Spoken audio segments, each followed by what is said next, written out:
Quiero bendecir la iglesia en el nombre de Jesús.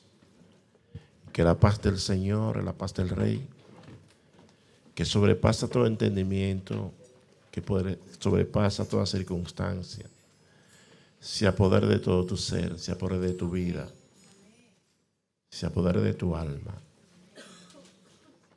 Creo que es un privilegio estar en la casa de Dios. Qué bueno que estamos en la casa de Dios. No hay mejor lugar que usted haya podido tomar o decidir estar en la casa de Dios. Jesús, cuando estaba ya en su destino final, dice la palabra que él, cuando llega camino a Jerusalén, cuando llega a Jerusalén, encuentra un cuadro en la casa del Señor, en la cual él no se agradó y comenzó. La primera vez que vemos a Jesús actuando físicamente, volteando, o la segunda vez, porque cuando comenzó hizo lo mismo. Y puso en su lugar a muchos cambistas, a muchas personas que estaban haciendo comercio en la casa de Dios. Y él cita la palabra y dice que el Dios Padre hizo de la casa de Dios casa de oración y puerta del cielo. Levanten la mano los que quieren ir para el cielo. Todos. Si nosotros vamos y hacemos esa pregunta en un estadio de 60, 50 mil personas, 70 mil personas, esos estadios que toman personas en cantidad, esos estadios de béisbol, de fútbol americano y de fútbol soccer, que eso yo creo que son todavía mucho más numerosos, de fútbol soccer y fútbol americano. Usted le pregunta a más de 70 mil personas, ¿quieren ir para el cielo? Levantan muchos las manos hasta las 2. Algunos levantan 2 manos. Pero el asunto es que hay que hacer algo para ir para el cielo. Vamos a hablar en este día, quiero hablar algo importante. Dios suple nuestras necesidades sin estar sujeto a ninguna ley mecánica. Dios sufre nuestras necesidades sin Él estar sujeto a ninguna ley mecánica. A veces nosotros queremos hacer cosas a base de leyes mecánicas. Por ejemplo, hay quienes determinan algunas cosas que acostumbramos a hacer. Por ejemplo, vamos a leer la palabra y yo digo, vamos a leerla en el nombre del Padre, del Hijo y del Espíritu Santo. ¿Hay algo de malo decir eso? Simplemente sencillamente estamos recordando que la palabra que hoy tenemos ha sido inspirada por el Dios Padre, el Dios Hijo y Dios Espíritu Santo. Y ese credo es un credo apostólico y conforme a ese credo nosotros seguimos confesando. Pero ¿qué tal si yo vengo y digo, vamos a leer la palabra y comencé a leerla sin decir en el nombre del Dios Padre, Hijo y Espíritu Santo? Hay quienes lo hacen mecánicamente y creemos que ese mecanismo, si no lo usamos, ya pecamos. Cuando usted está en medio de cierta persona que ha surgido en la iglesia popular o en la iglesia tradicional, usted habla algo e inmediatamente, si usted menciona la palabra del Señor, hay algunos que hacen hasta así y se presionan. Y a veces usted está jugando pelota y hace, y usted cree que es presionándose que está, sino más bien es una señal que está dando el Mario, el coach, o el que esté en tercera base o en el home plate, o donde esté. El mecanismo, cuando nosotros hacemos algo en base a lo mecánico, ¿movemos nosotros a Dios cuando hacemos algo mecánicamente?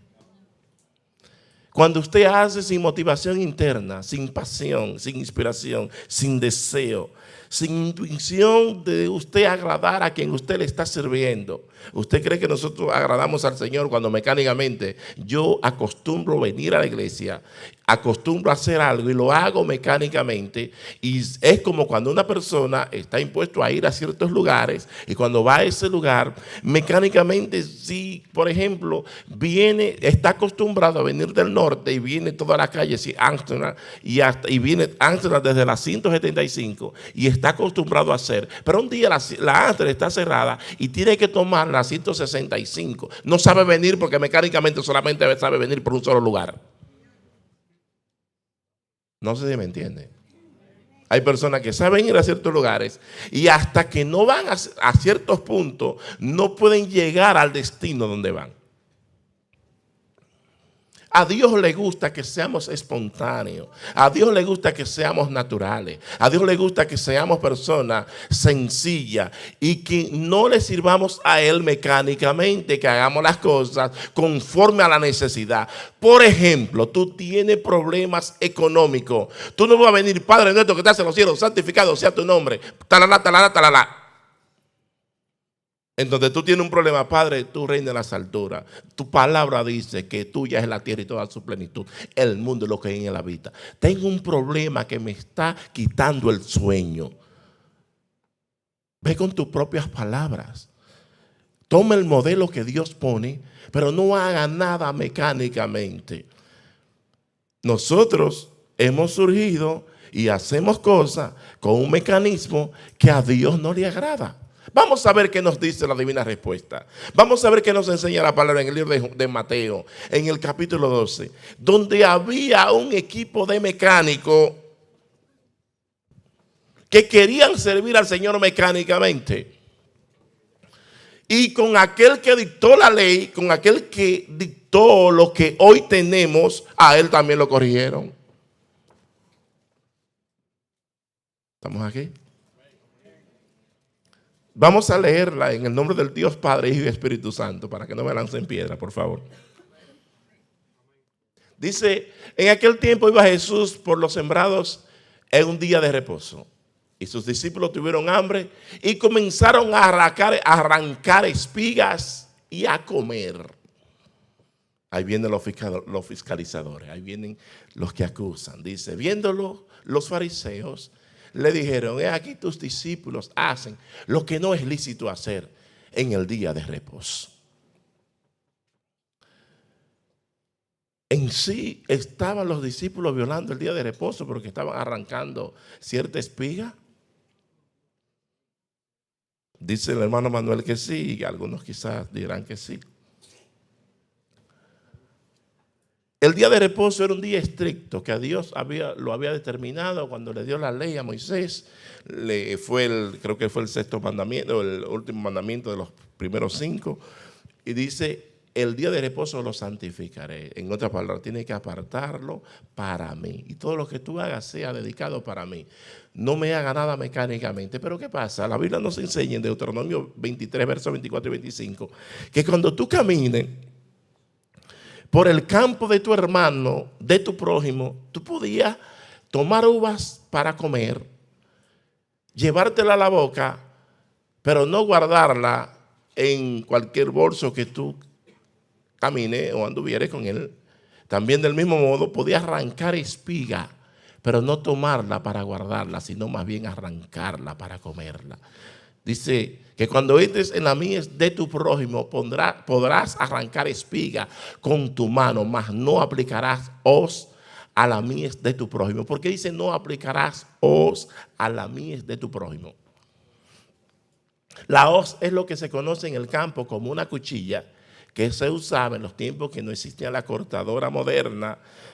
El garabato era otra cosa. La cortadora moderna era una cuchilla que generalmente era un símbolo que usaban los partidos izquierdistas, los partidos que estaban con el comunismo, y usaban ese símbolo con y un sombrerito. Podían al Che Guevara, a Mao Zedong o a Carlos Marx, y ellos caminaban de esa forma, enseñando supuestamente el esfuerzo, el trabajo, el obrero. Dios no permitía que en el día de reposo usted tomara y buscara para enriquecerte, pero sí para atender una necesidad. Cualquier necesidad que tú tenías en los tiempos pasados, el día de reposo había que señalarlo, pero los fariseos habían establecido su propia ley. Tal como en estos tiempos hay quienes han establecido su propia ley. Hay circunstancias que determinan ciertas cosas. Hay circunstancias que tú tienes que hacer no conforme al mecanismo que el hombre ha enseñado. Por ejemplo, hay un frío que nos está llevando quien no nos trajo. Digo quien no nos trajo porque fue quien nos trajo aquí al mundo, fue Dios. Y muchos dicen, me está llevando que me trajo, pues te está llevando que te trajo mucho mejor. Hay un frío que tú no aguantas, pero tú fuiste enseñado que si tú te pones, una mujer se pone un pantalón, eso es pecado. Y tú no puedes ponerte porque te está en pecado, pero te está llevando a la D minúscula, tú no sabes qué hacer. ¿Está Dios agradado por eso?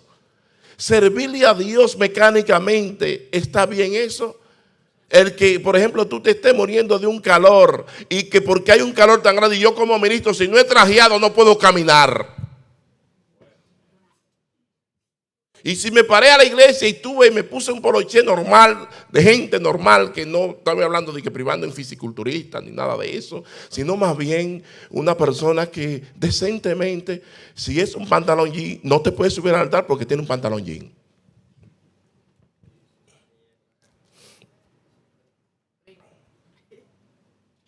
Vamos a ver qué nos enseña la divina respuesta. ¿Qué nos dice Jesús cuando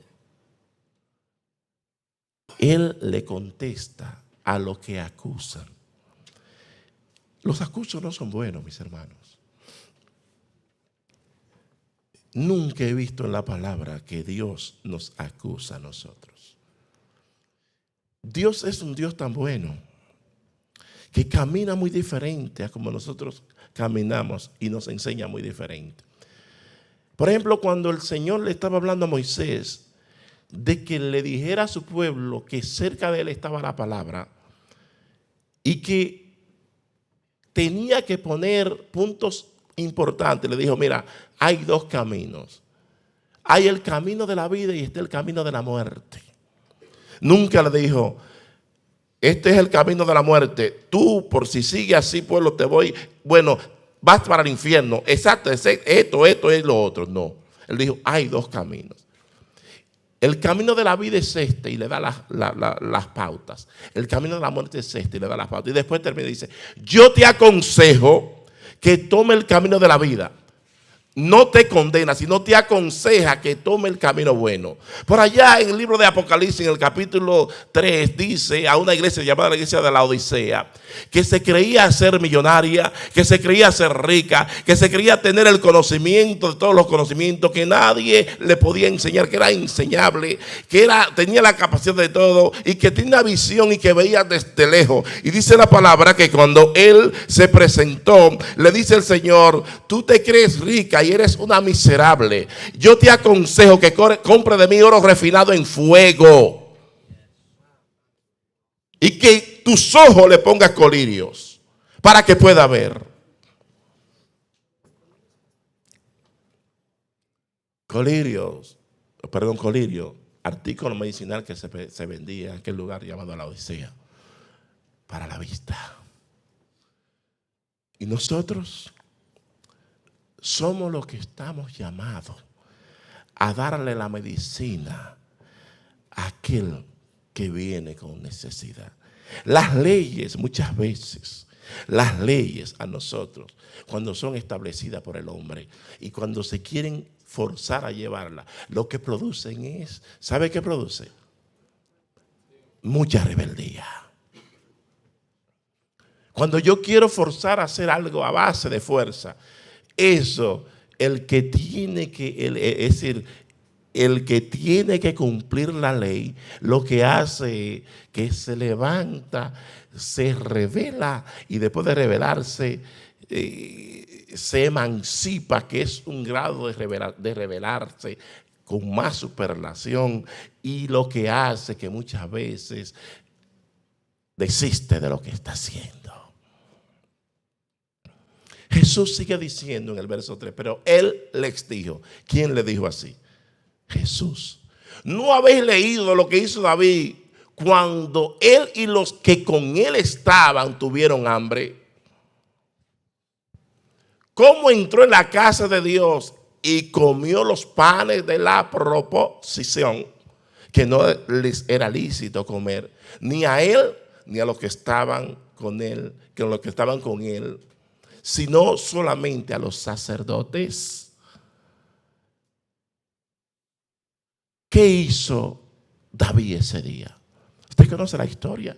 Cuando David estaba corriendo de Saúl, después que él había hecho un pacto con el hijo de Saúl, llamado Jonatán, y cuando él iba corriendo, llegó a un lugar que era la tierra de los sacerdotes, llamado Noc, y en Noc entró, y David hizo una historia que no era la correcta, y convenció al sumo sacerdote llamado Abiatar, y cuando cuando comenzó le habló mentira y dijo que lo que estaba haciendo era apremiante, que la orden del rey fue demasiado ligera, demasiado rápida, y que por eso no le dio tiempo a comunicar. Y cuando él fue, David le dijo que tenía hambre porque estaba corriendo, y de ahí fue que se fue de ese lugar, tomó y se fue a la cueva de Adulán. Y expliqué la semana pasada que Adulán significa refugio. Y cuando David llega a la tierra de los sacerdotes, que él tiene hambre, le dice al sacerdote que le dé algo de comer. ¿Y qué le contesta el sacerdote Abiatar? Que no era lícito. Dice, no hay comida aquí, lo único que hay son los panes de la proposición, que están fresquecitos, que tenía que cambiarse todos los días de reposo, todos los sábados. Había una medida especial que eran 8 kilos de harina, y se amasaba y tenía que ponerse encima de una mesa muy hermosa de oro macizo. Esa mesa llamada la mesa de los panes de la proposición, que es una tipología de la iglesia que tiene que brillar, aunque usted no quiera, tiene que brillar. Tus obras tienen que brillar, tienen que hacer, y cuando tú vayas a suplir necesidad, tiene que brillar para que la gloria de Cristo brille. No solamente brille en Cristo, sino que brille en ti, en todo alrededor tuyo, que brille la iglesia.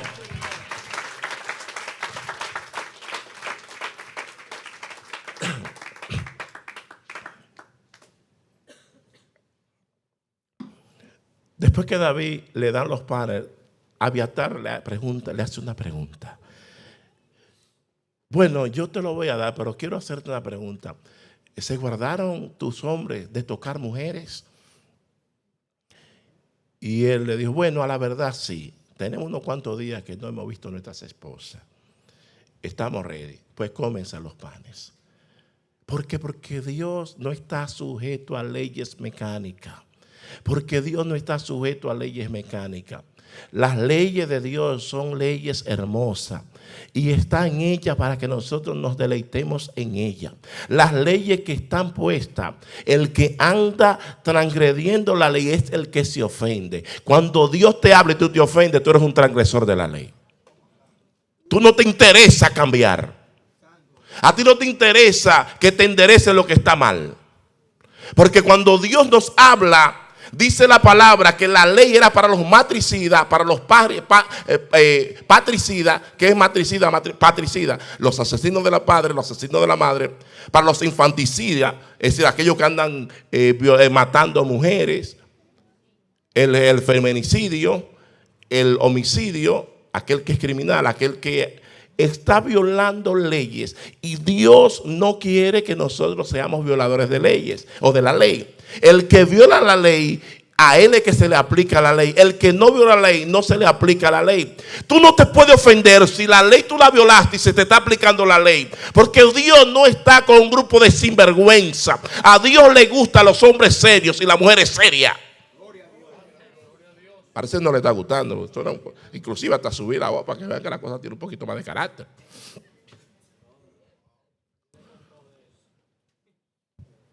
Si Dios quisiera,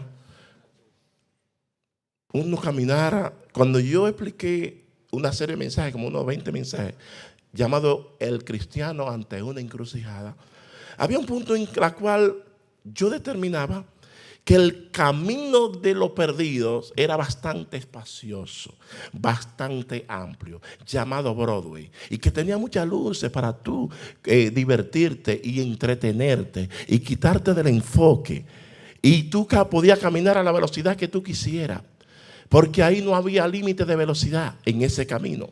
También en el camino que es espacioso, tú puedes caminar con la carga que tú quieras. Tú puedes andar como tú quieras, vestirte como tú quieras, hablar como tú quieras, pensar como tú quieras y caminar con esa mochila de inmoralidades, de robo, de latrocinio, de cualquier cosa. No hay ningún problema. Tú puedes caminar como tú quieras. Pero ¿qué pasa? Que al final del camino te está esperando uno que hay que darle cuenta, que te pasa factura. Más sin embargo, el camino estrecho, Dios nos dice que ese camino tiene su límite de velocidad. Tú no puedes caminar, tú tienes que mantenerte en tu carril. Mucho menos puedes caminar con exceso de peso. Porque cuando caminas con exceso de peso, te puede salir y entonces puedes chocar al otro. Por eso es que en el camino de la vida hay tanto choque. En el camino de la vida hay tanto problema. Porque aquí que se enderezan los problemas.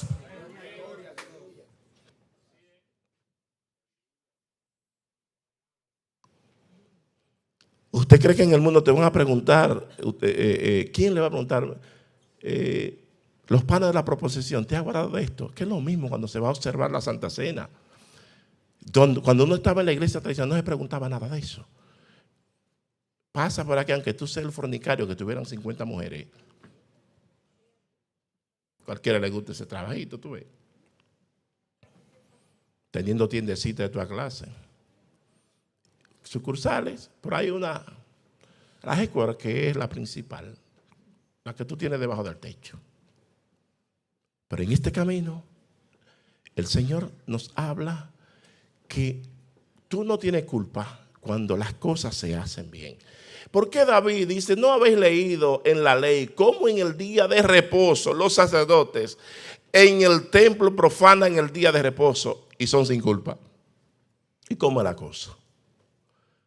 ¿Cómo es que en el templo, en la ley, los sacerdotes profanan y son sin culpa? Los sacerdotes debían de hacer su trabajo, aquí apunté, los sacerdotes debían hacer su trabajo en el día de reposo. De este modo, probaban que no son absolutos morales inviolables, más bien rasgos ceremoniales de la ley. ¿Qué es lo que el Señor nos está hablando? Cuando el Señor establece muchos puntos, lo hace muchas veces por ceremonia, pero lo hace para probar lo que hay en el corazón tuyo y en el corazón mío. Los sacerdotes no profanaban, no era que ellos profanaban por profanar. ¿Qué significa la palabra profanar? Significa violar o pecar. Pero los sacerdotes, como el Dios es un Dios tan santo, en los tiempos pasados, por más esfuerzo y por más bien que el sacerdote lo hiciera, tenía que venir el sumo sacerdote a pagar el precio por los sacerdotes del tiempo pasado. Y nosotros creemos en los tiempos modernos que porque andemos vestidos de blanco, que porque caminemos de una forma calculando ceremonia deslumbrante llamado liturgia y el mecanismo perfecto, haciendo la cosa perfecta, sin motivación interna, sin nada de pasión por aquel que nos llamó, ya estamos bien delante de Dios. Lo que se está es profanando, violando, pero cuando Cristo llega, Él cualquier profanación la convierte y la pone más blanca que esa pared que usted está viendo. Y la pone derecha y perfecta delante de su Creador, de su Dios. Bendito sea Jesús. Las leyes a nosotros nos llevan a un lugar muy funesto. Las leyes son peligrosas. Las leyes, cuando nosotros queremos establecer leyes como los fariseos lo hacían, las leyes lo que hacían que alejaban esos supuestos observadores de la ley, Lo que estaban era dañando el asunto. Dice el Señor, pues os digo que uno mayor está aquí. Pero mayor que quién. Vamos a ver al 4. Dice el 4, por favor. Veme al 5 ahora. Dice que os habéis leído cómo en el día de reposo los sacerdotes en el templo profanaban el día de reposo y son sin culpa. Pero ¿qué dice el Señor en el verso 6? Dice, pues os digo que uno mayor que el templo está aquí. El Señor, a quien tú le sirves, ¿por qué el Señor dice que uno mayor que el templo está aquí? Mi hermano, usted sabe lo que Dios en cuerpo y alma está ministrando. En cuerpo y alma tenía que ser mayor obligado. En los tiempos pasados se le daba más importancia a el hombre cuando llegaba y juraba. El jurar, por eso Dios para ese asuntico, la persona de Jesús, en el Sermón del Monte. Porque cuando tú estás orando, tú estás poniendo una persona superior a ti. Te está poniendo siempre superior a ti y está poniendo a alguien ¿de qué? Lo está poniendo de testigo que lo que tú estás diciendo es verdad. Juro por Dios, juro por mamá. Algunos la tienen muerta y juran por ella, donde no tiene ningún valor. Y el que jura por Dios, lo que está es poniendo a Dios de testigo por lo que Él está diciendo. Y muchas veces hay personas que están poniendo a Dios de testigo y lo que están diciendo es mentira. Y Dios es testigo de la mentira para justificar la mentira. A veces estamos en la corte donde ponen a uno a jurar. Jura tú delante de Dios y de los hombres, es decir la verdad y solamente la verdad. Y muchas veces se están hablando los que tienen licencia para hablar mentiras, los abogados, aquellos que tienen licencia para acusar la verdad, los fiscales, aquellos que tienen licencia para condenar la verdad, los jueces. Esa trilogía, eso va a batir, abogado. Esa trilogía está ahí. Y pone muchas veces a Dios de testigo. En donde Dios, dice él que uno de sus, dicen por ahí atributos, yo digo de su naturaleza, es la verdad. Dios es un Dios de verdad. Y a Dios le gusta la verdad. Por eso el Señor para eso dice que nuestros sí sean sí y nuestros no sean no. Lo que tú quieres hacer cargo, tú y argumento, no procede de bien. Es decir, que cuando tú hablas algo, háblalo. Si te quieren creer, que te crean. Pero es importante que Dios te crea a ti, porque Dios sabe que en tu corazón hay verdad. Pero si tú quieres forzar a que te crean, entonces no procede de bien.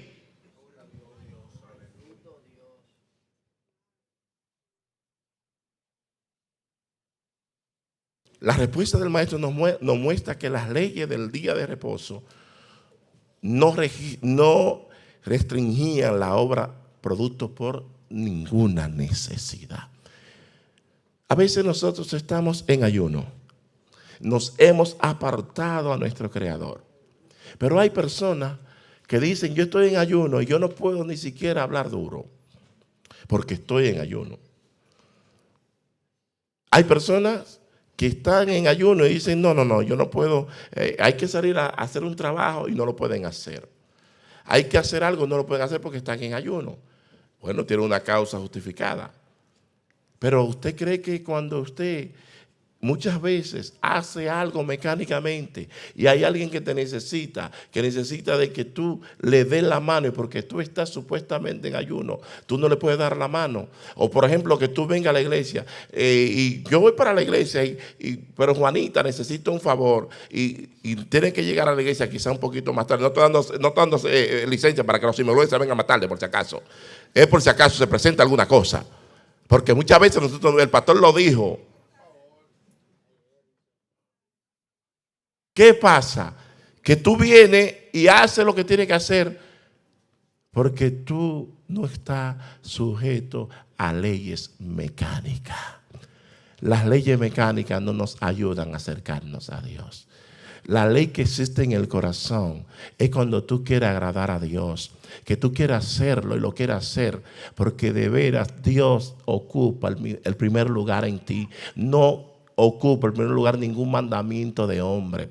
Los mandamientos de los hombres lo que hace es que te alejan de Dios. Los mandamientos de los hombres lo que hace es que te destruyen. A veces hemos ido a lugares donde usted ve congregaciones matándose como perro y gato y viven haciendo cosas que no están bien y condenando cosas que no están bien. Hay congregaciones que condenan la barba porque la barba parece que la pusieron, fue un parcho pegado que le pusieron ahí. La barba parece que la puso el diablo y no la puso Dios. Y la barba, dice la Biblia, que poniendo una simbología de lo que es la barba, dice que así como el buen óleo se mueve por la cabeza de Aarón y se distribuye por toda la barba y se va por todo el cuerpo, la cabeza de Aarón es Cristo. La barba habla de consagración. Por ello, cuando usted se cortaba la punta de la barba en los tiempos pasados, estaba en pecado, porque la punta de la barba estaba hablando de la interrupción para con Dios, y no se puede interrumpir la relación o la comunión con Dios.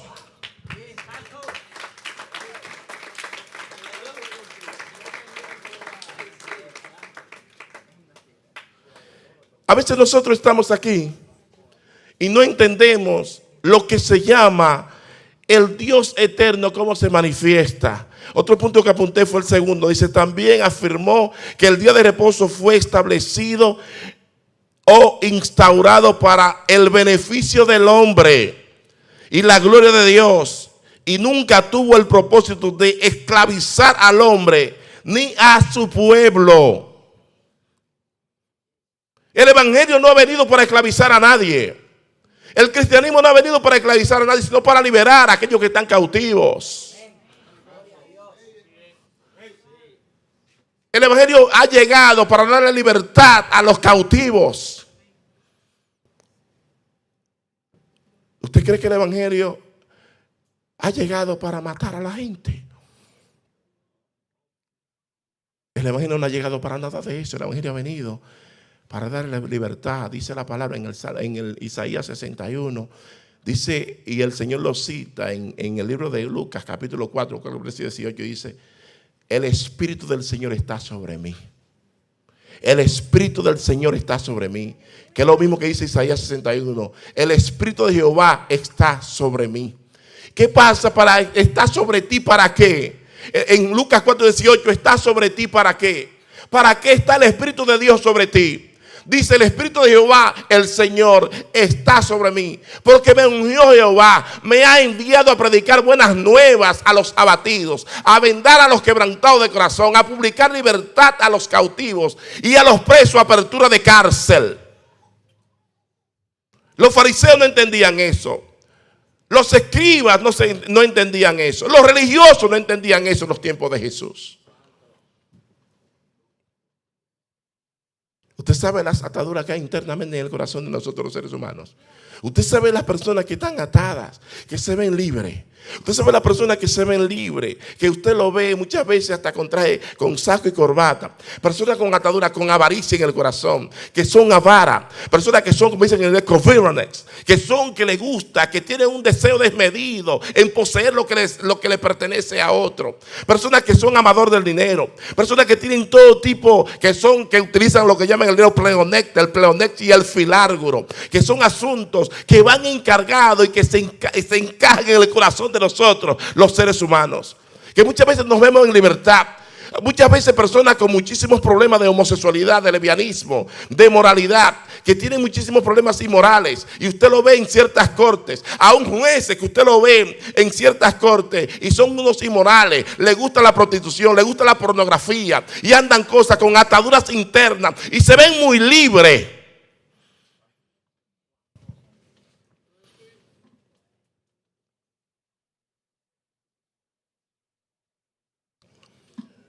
Si yo estoy llevando cautividad a los hombres, si yo estoy llevando restricción de modo que antes de yo proclamar la libertad, ya te estoy poniendo las pautas. Hay personas que van a iglesia y yo respeto toda la iglesia porque hay que respetarla. Si una persona usa una falda hasta aquí, es porque quiere agradar a Dios, gloria a Dios. Si esa persona tiene la capacidad de eso, que lo siga haciendo. No hay ningún problema. Pero hay algunas que tienen la capacidad de hacerlo, pero quieren que el otro a la brava sea como ellos. Y no solamente eso, sino que lo critican. También no hay problema, pero cómete tu cosa, pero déjame la mía, tranquila.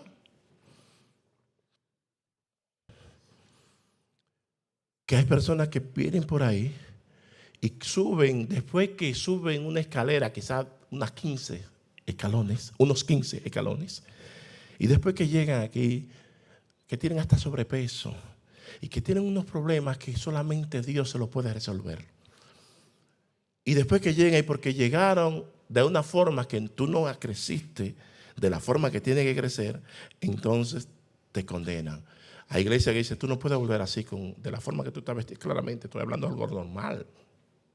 Yo no estoy hablando de una prostituta que está andando con un hilo dental caminando, porque como que la iglesia es una playa, eso es diferente. Pero normal. Puedo utilizar la palabra barbarazo. Tú sabes que por ahí muchas veces no todo el mundo tiene la capacidad y la dicha de crecer con el cabello bueno.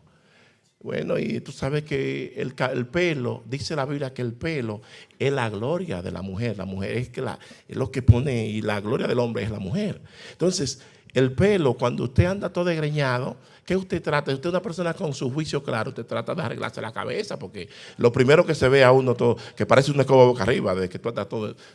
Tú puedes andar lo mejor vestido, pero cuando tú andas como un loco, dice, bueno, él anda con, pero que el hombre luce como que el juicio no está claro.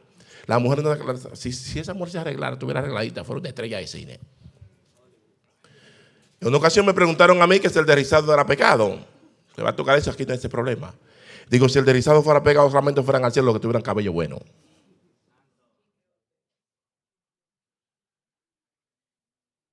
¿Y sabe qué pasa? Que el deslizado es pecado, entonces uno tiene que decir, entonces el usar pasta dental es pecado también, porque eso no creo Dios.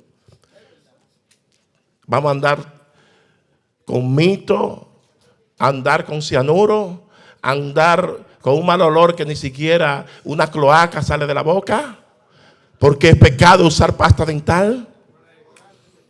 También es pecado usar desodorante. Vamos a tumbar a machetazo puro donde vayamos.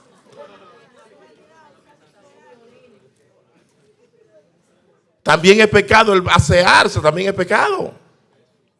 Entonces vamos a usar el raciocinio, vamos a dejar de ajustarnos de cosas que no debemos de ajustar y vamos a buscar de Dios. Vamos a permitir que Dios se forme en nuestros corazones, y después que el Señor esté formado en mi corazón, entonces si Dios quiere prohibirme de que yo use ciertas cosas que me pueden alejar de mí, del Señor, entonces sí, yo voy a dejarlo. Pero el trato personal con Dios no trato de enseñarlo como el evangelio. Oh, pero Dios me puede a mí prohibir quizá usar un reloj o quizá usar algo, porque yo tengo el reloj como mi Dios y lo uso como mi Dios. Y después tú vas a predicar que el reloj es pecado. Jamás, cabeza de chorlito, es porque tú crees que el reloj tuyo es el Dios tuyo.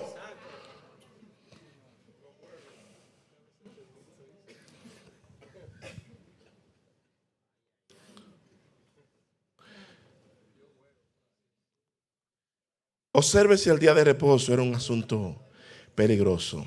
Vamos a ver que esta gente estos eran unos fanáticos peligrosos. Estos eran peores que los islámicos, mi hermano. Porque los islámicos, quizás si Jesucristo está presente, el Dios hecho hombre, lo cogen suave a ver tantas cosas. Porque yo he visto islámicos cuando están en mala, que tienen familia enferma, que están casi ya, que lo tienen ya esperando para cortar la cabeza para morirse. Amiguito, fulano, pastor, tiré para arriba al Dios suyo, que yo confío en ese Dios que usted tiene. También que oren.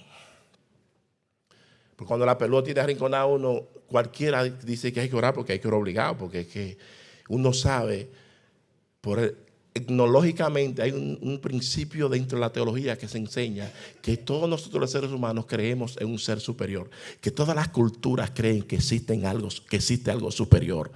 Y por mal que sea el hombre, por malo que sea el hombre, alguna rezadita da, si me permite utilizar la palabra cuando tenga necesidad. El verso 7 dice: y si supiera ¿qué significa misericordia quiero y no sacrificio? No condenaría a los inocentes.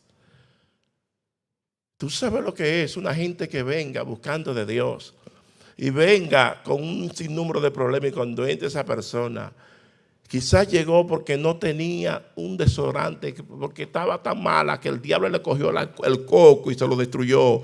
Y no sabe, no tiene reloj, no sabe ni siquiera que hay que bañarse.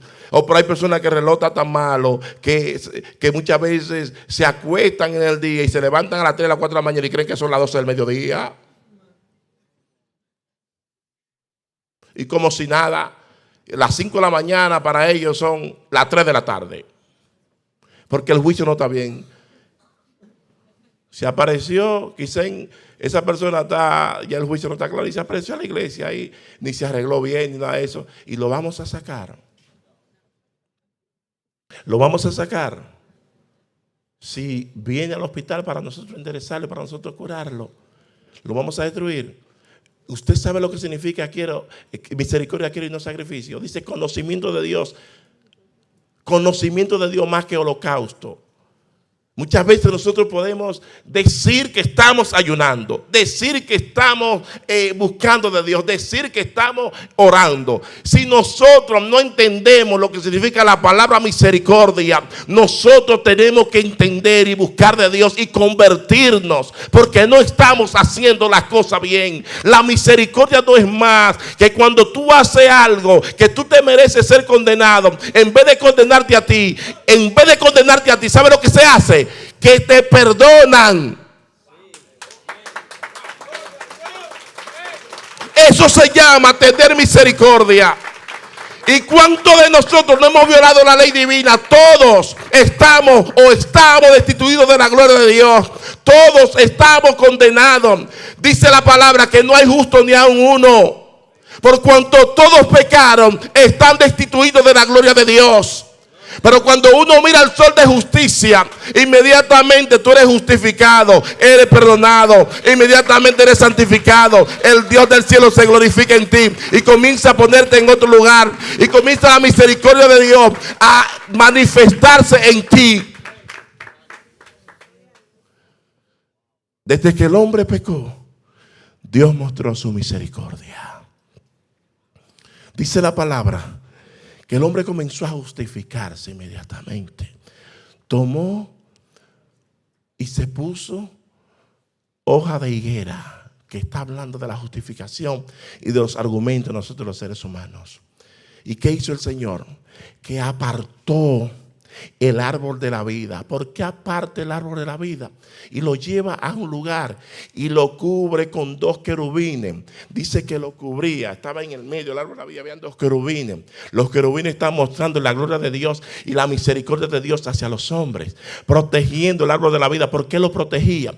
Porque si nosotros los seres humanos comíamos del árbol de la vida, no iba a haber redención para nosotros. Íbamos a vivir por siempre en el pecado. Aunque Cristo llegara, no iba a poder morir el hombre, porque ya comiste del árbol de la vida. Nosotros debemos de entender que la misericordia de Dios, tan pronto el hombre transgredió su ley, inmediatamente se manifestó su misericordia.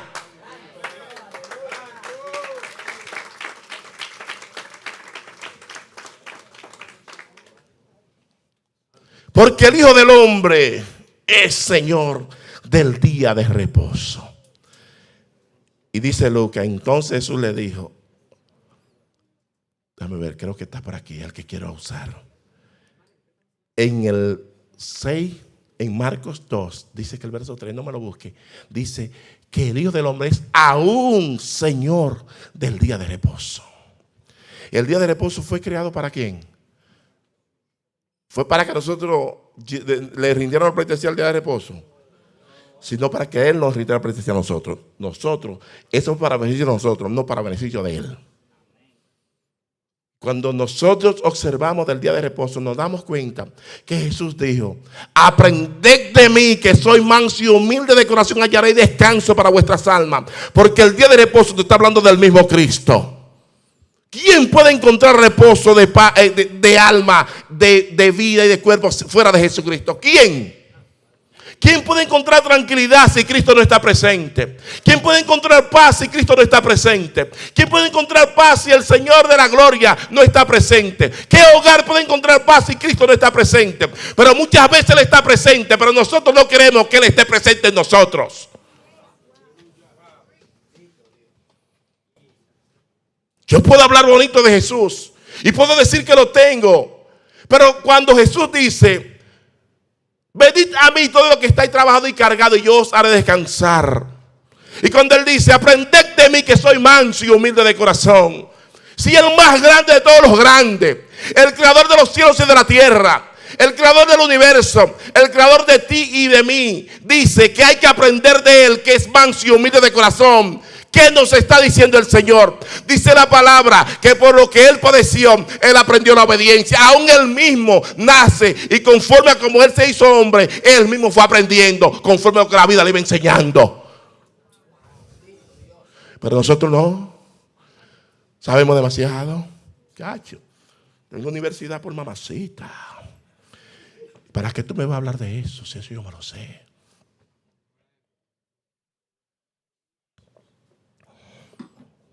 Yo sigo con mi viejo librito, aprendiendo de Él. Quisiera llegar como Él. ¿Tú sabes dónde tú aprendes de Él? Cuando tú quieres hacer la cosa bien y los otros te oponen a que tú la hagas bien. Cuando los otros te critican porque tú lo haces bien. Cuando los otros se mofan porque tú lo haces bien. De Jesús se mofaron, de Jesús lo criticaron, de Jesús hicieron de todo. Entonces no van a hacer de ti lo mismo. Si dice la Biblia que el discípulo no es mayor que su maestro, ni el siervo es mayor que su señor. Si le dijeron Baal-Zebú o Belzebú, Baal-Zebú en el término original, señor de la mosca, de los estiércoles, señor de la materia fecal, le hicieron a Jesús y le dijeron a Jesús: no te lo van a decir a ti. No te lo van a decir a ti. Si tú quieres gloria como Él, tú no vas a pasar por lo mismo de Él. Lo que pasa es que ahora nosotros, pero en estos días yo oigo, esto no fue que lo oí, esto no me lo dijo nadie, lo puedo poner, pero yo por asunto ya de conservar y de no dañar corazones, no lo voy a poner. Una persona dijo: eso de que está predicando el evangelio de cruz, déjense de eso, es el evangelio de gloria que hay que predicar. Ahora sí es verdad que le han puesto ruedita a la cruz, ruedita porque es fácil de llevar, inclusive cuando algo reí tú no estás engancha y me voy.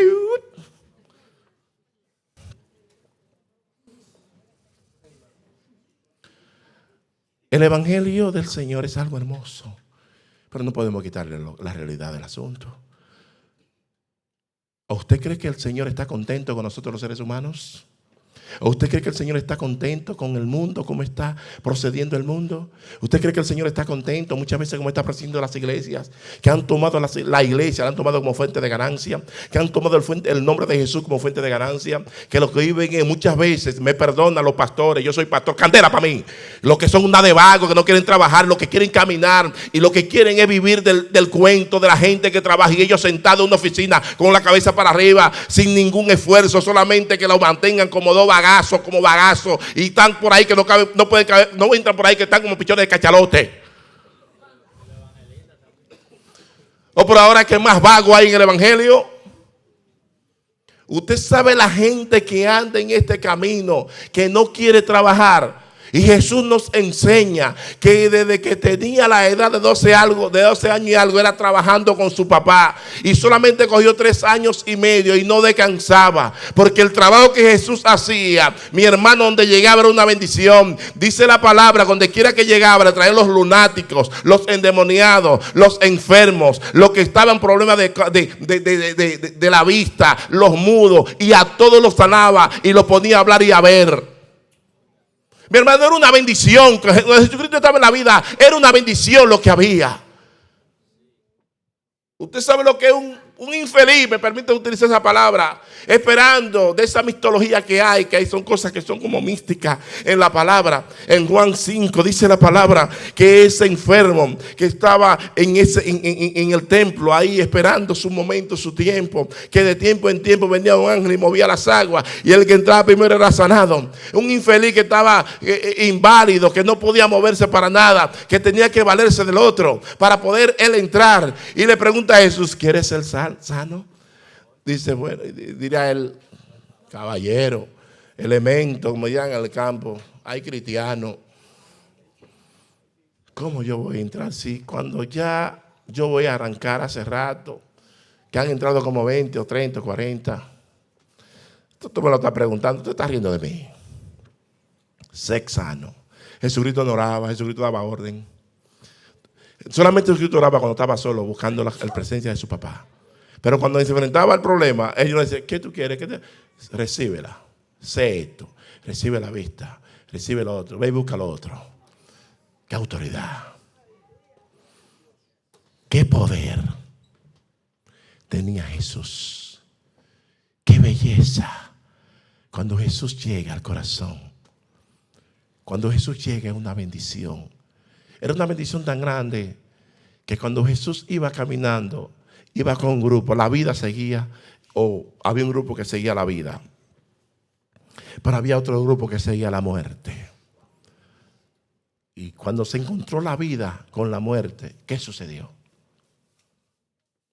Había un cuadro, dice que había una viuda en un lugar, no de la de Sarepta de Sidón, sino la viuda de Naín.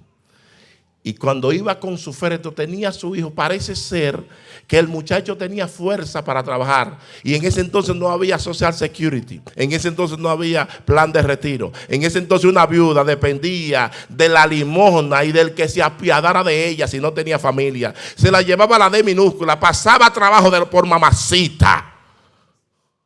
Y cuando esa viuda llorando desesperadamente, ay, ¿de qué voy yo a vivir ahora? Si se me fue el único sustento, se me fue mi esposo, ahora mi único hijo. Y dice la palabra que esa mujer iba llorando desesperadamente y un grupo iba con ella porque la necesidad estaban ahí. Jesucristo siempre está atendiendo la necesidad. Y en ese entonces, como rabino o como sacerdote, él no podía tocar muertos porque los muertos contaminaban a los sacerdotes. Pero ¿quién puede contaminar la vida? ¿Quién la puede contaminar? Cuando él tocó y dice detén el féretro, cuando lo detuvo le preguntó a la madre qué es lo que estaba pasando y la viuda le entregó al muerto que estaba muerto, se lo dio vivo.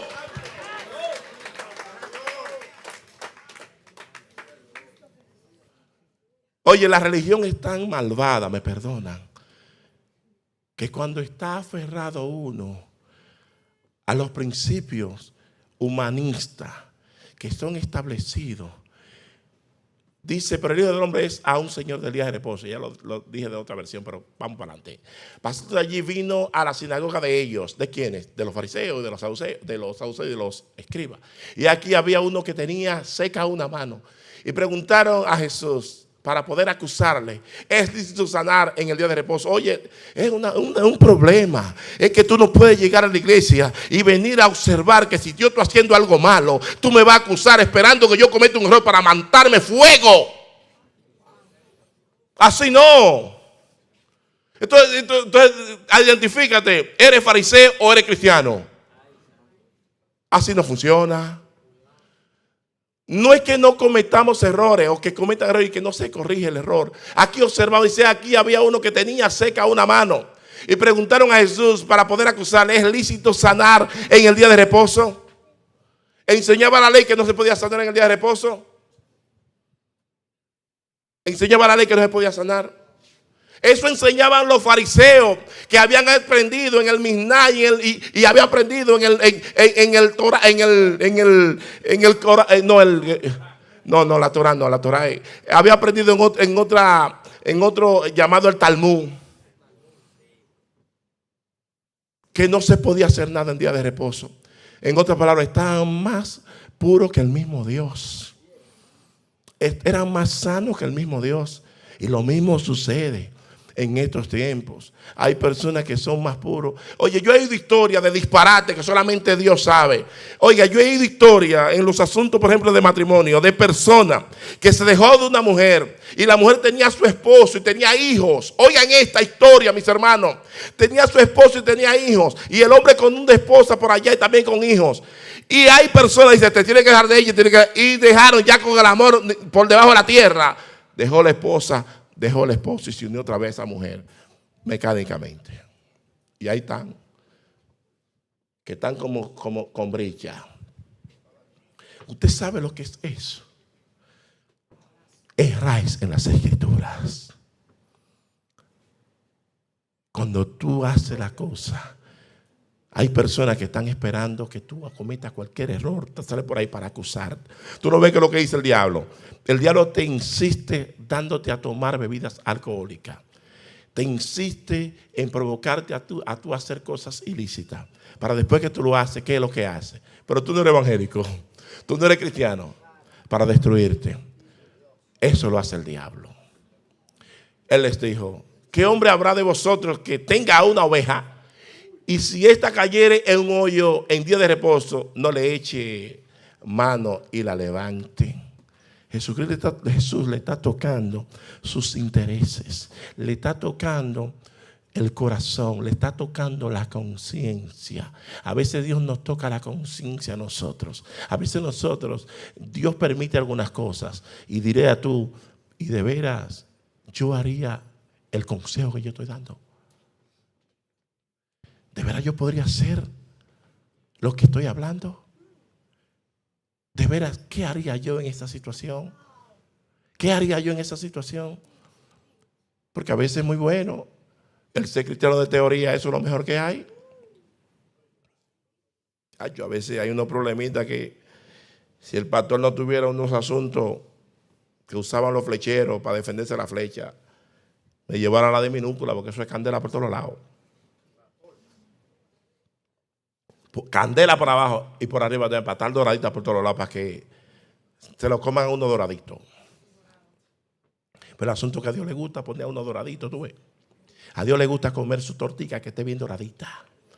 Porque el que cree que va para el cielo y no está doradito, al cielo no entra ninguna torta de sabría, ni entra tampoco ninguna torta que de teñía. La torta que entra al cielo tiene que estar doradita. Yo no sé si tú entiendes el término doradito.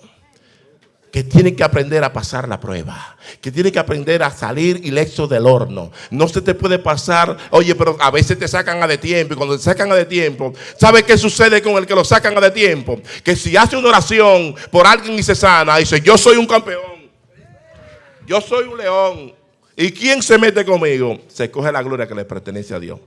Pero cuando tú saliste del horno doradito, como debe de salir, es diferente. Ya me pasé 2 minutos. Denme, por favor, permítame leer estos 2 versículos y terminamos. Él les dijo, ¿qué hombre habrá de vosotros que tenga una oveja? Déjame seguir para adelante. Pues, ¿cuánto más vale un hombre que una oveja? Por consiguiente, es lícito hacer el bien en los días de reposo. Entonces dijo a aquel hombre, extiende tu mano. Y él la extendió y le fue restaurada sana como la otra. ¿Será tu mano tu prójimo? ¿Será tu mano tu familia? No sé cuál es la mano que está dañada, la tuya, no sé cuál de ella. No sé cuál es la que está dañada. Pero muchas veces nosotros no tenemos la capacidad para resistir la sanación. Necesitamos ser sanados, mis hermanos. Hay que sanarse.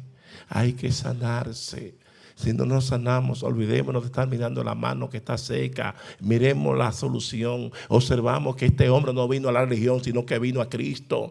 Y muchas veces nosotros venimos a la religión. Por eso el que viene buscando ayuda en la iglesia no la encuentra porque viene a la religión. Pero el que viene buscando ayuda en Cristo sí la encuentra porque viene a la fuente de vida eterna.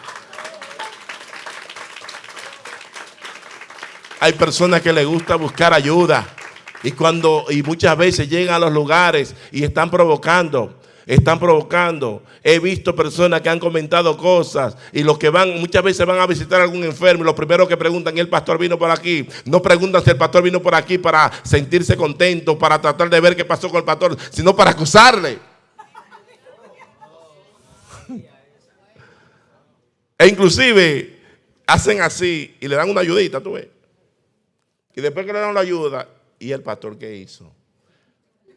Y cuando le dicen que el pastor no ha dado nada, está ahí pegadito al lado de los ladrones, crucificadito y de Jesucristo. Mis hermanos, no estoy diciendo esto para que me condenen o para que me justifiquen, sino para que creamos conciencia. Cuando tú haces ayuda la mano amiga, no le diga la mano izquierda porque se te puede secar. No permita que se te seque tu mano que usaste por tu proceder mal. Vamos a hacer la cosa bien. Vamos a hacer la cosa bien. Y en el día que tú estás en meditación, ese es el día que tú tienes que usar. Cuando tú estés en ayuno, cuando tú estás en búsqueda de Dios, si se presentó la necesidad, es el día que tú tienes que ayudar. Hay muchos cristianos que no conocen ayudar a nadie. Cuando ven la persona, eso no existe, porque si la persona no es cristiana, yo no lo ayudo. No es eso lo que el Señor dice. La Biblia nos enseña claro que los sanos no tienen necesidad de médicos, sino son los enfermos. El que está enfermo y hay que darle la mano amiga. Pero hay algo que tú tienes que entender. Si tú eres un sinvergüenza, tú no puedes enderezar a un sinvergüenza también, porque tú eres igual que él. Si tú no vienes a la iglesia, tú no trates de traer a Juanito para que venga a la iglesia, porque tú no vienes a la iglesia. ¿Con qué moral tú le puedes decir a Juanito que venga? O a Albertico, vamos a dejar a Pedrito a un lado. No podemos.